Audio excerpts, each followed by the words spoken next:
Bonjour et bienvenue de la part de toute l'équipe de Pour réussir objectivement. Alors intervenir sur un véhicule électrique ou hybride, on s'en doute, c'est pas anodin. Les tensions sont très élevées, les risques sont bien là. La question c'est comment les professionnels font pour travailler en toute sécurité. C'est exactement ça qu'on va décortiquer ensemble aujourd'hui. Le but de tout ça, c'est de pouvoir intervenir sur ces véhicules en étant parfaitement en sécurité. Et ça, que ce soit pour une opération purement électrique ou même pour de la mécanique classique. Changer une roue ou intervenir sur le moteur, dès qu'on est à proximité d'un système haute tension, il y a des règles à connaître et à appliquer. Et pour atteindre ce niveau de sécurité, c'est là que des organismes comme nous, Pour réussir objectivement, on entre en jeu. On a développé des formations vraiment spécifiques, pointues, pour coller parfaitement aux exigences du secteur. Allez, regardons le programme. On va voir ensemble 5 points clés pour tout comprendre. D'abord, l'objectif de sécurité. Ensuite, à qui ça s'adresse. Puis, on va plonger au cœur du programme, voir comment il est structuré. Et enfin, on parlera un peu de nos experts. L'objectif numéro 1, il est simple, clair et surtout, il n'est pas négociable. C'est la sécurité. Le but, c'est de comprendre le risque électrique pour ne jamais le subir. Il s'agit de créer un environnement de travail où chaque geste est maîtrisé et où tout le monde est protégé. Bon alors, qui est concerné exactement par ce type d'habilitation? Et est-ce qu'il faut des connaissances particulières avant de se lancer dans l'aventure? On a tendance à penser directement aux mécaniciens, mais en réalité, c'est beaucoup plus large que ça. Ça concerne aussi bien la personne qui fait les travaux que celle qui s'occupe des mesures, ou encore le technicien qui va mettre le véhicule en sécurité avant toute intervention. C'est toute la chaîne qui est impliquée. Par contre, attention, il y a une condition qui est absolument indispensable et ce pour tout le monde. Il faut déjà avoir une base solide en électricité. On ne peut pas apprendre à gérer les dangers de la haute tension si on ne maîtrise pas déjà les fondamentaux. C'est vraiment le socle sur lequel on va tout construire. Maintenant, le contenu de la formation. Il faut savoir que ça ne sort pas d'un chapeau. Tout est rigoureusement dicté par une norme très précise, la fameuse NFC 18550.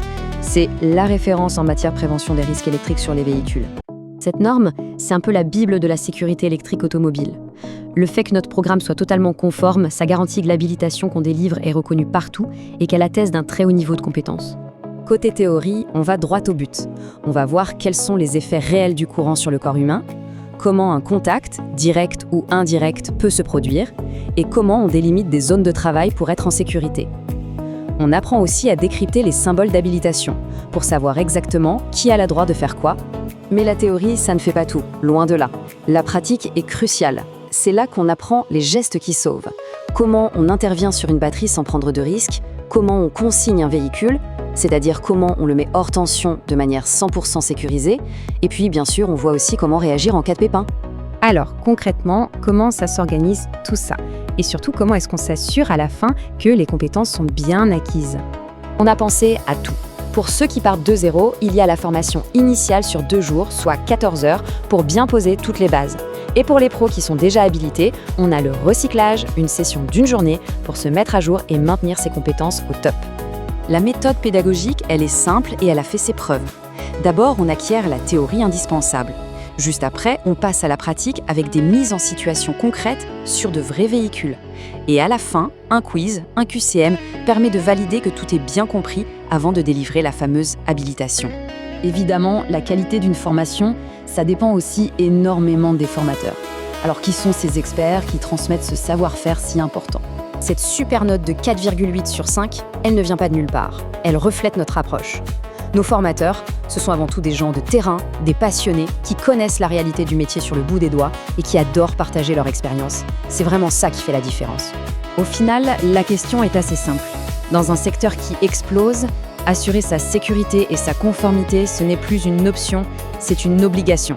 Et se former, c'est la toute première étape, la plus importante.